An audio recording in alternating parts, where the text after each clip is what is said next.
Have you ever sat in a meeting and thought to yourself, like, what is the purpose of this meeting? Why am I in this meeting? And will this meeting ever end because I have 50,000 things to do?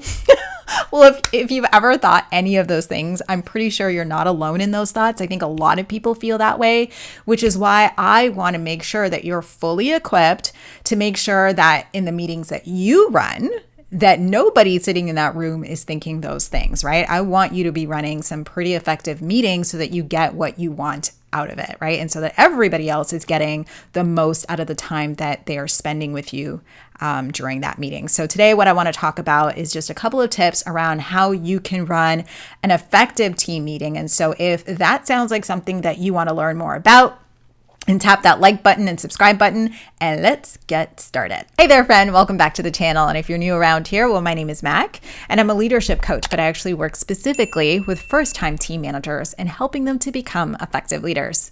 So like I said, today I want to talk about effective team meetings, right? And making sure that you are running as a manager the most effective team meetings that you possibly can. And I want to talk about just 5 key ingredients that are absolutely necessary in order to make sure that you're getting the desired outcome and that your team members are enjoying this meeting as well. So tip number 1 when it comes to running effective team meetings is that you really want to think about what the defined purpose or outcome is of this meeting.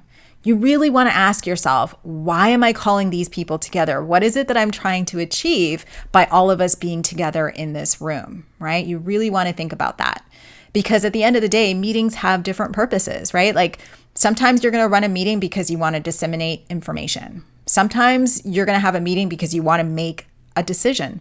Other times it's just because you want to ideate, right? Like it just depends on what you're trying to achieve, but you actually have to be very clear about that from the very beginning, because the person facilitating the meeting has to know without a doubt clearly what that meeting is set up for, because otherwise you're going to have a bunch of people in that room unsure about why they've been called to that room in the first place. So you want to make sure, like, one of the first things you have to ask yourself when you're about to set up a meeting is like, what is this meeting about? Like, what am I trying to achieve? How will I know that I've run a successful meeting?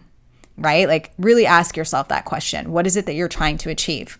And then what I suggest you do is, like, when you're inviting people to that meeting, make sure within the subject line, like if you're sending it by email, like the calendar invite or whatever, make sure within the subject line that you actually state what the purpose is. So that person has an idea of why they're being invited to this meeting, so that they can bring that thought process into the meeting with them. I think that's super, super important as well. So tip number 2, when it comes to running effective team meetings, is making sure that you have included all the necessary people. I think far too often we kind of fall on one extreme or the other. So sometimes we'll invite absolutely everybody and not everybody is necessary for that meeting, or we'll try really hard not to waste anybody's time, so we'll only invite a select few. And you have to be careful about this because, if you want to achieve the outcome that you've stated is the purpose for your meeting, then you really do need to have all the necessary people in that room with you. So you want to ask yourself, like, who are the stakeholders that should be in this room to discuss what it is that we're trying to achieve? And then make sure that that person knows that, hey, this meeting is really important because of X, Y, Z, and here is why I'm inviting you to this meeting, right? So that that person knows without a doubt that they need to be there, right? So just make sure that you know that all the necessary people that need to be in the room are invited and that they are there at the time of the meeting because their voice matters. Tip number 3 is making sure that you are holding space for participation in that meeting. If you've done the work of making sure that all the necessary people are in the room that need to be there, then you sure as hell have to make sure that they get an opportunity to say what they have to say and share their thoughts, opinions, and any, pushback wherever they might see necessary.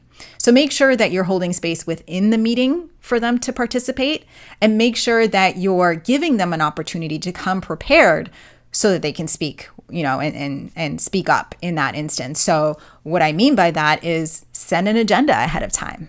Be that manager that sends out, an agenda, outlining what the purpose is, why you're inviting that person, so that they can really just think through beforehand, especially for people who are processors. And you're going to have people on your team that are like introverted and perhaps can't are not comfortable, I should say, speaking on the fly. So you want to keep those people in mind, right? Because you've determined their voices matter. So you want to make sure that you're keeping them in mind by giving them the opportunity to really mull things over before they come in, right? So send that agenda out ahead of time so that people can come to that meeting prepared and you can actually achieve the outcome that you want to achieve. Number 4 is to make sure that there is some sort of follow-up process when you have a meeting.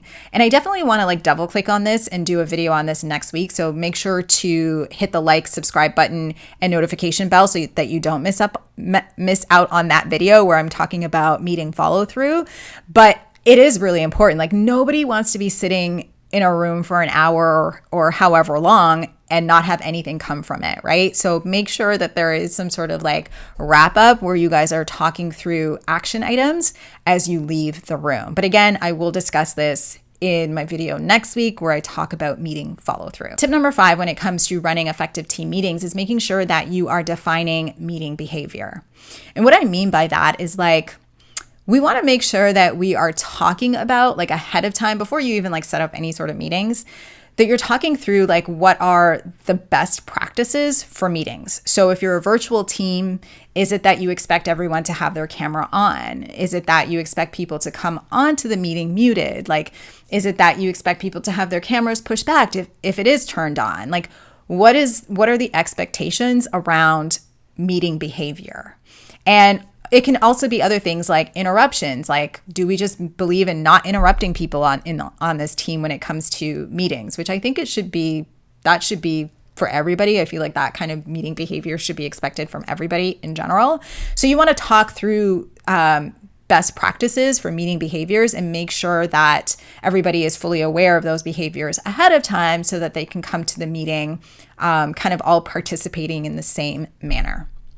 So that's it, guys. Those are my 5 tips that I have around running effective team meetings. I hope that you found it helpful. If you like this video, please do give it a thumbs up and subscribe so that you don't miss out on any of the content that I share on this platform every single Tuesday. Thank you so much for being here with me today. I definitely had a fantastic time being with you.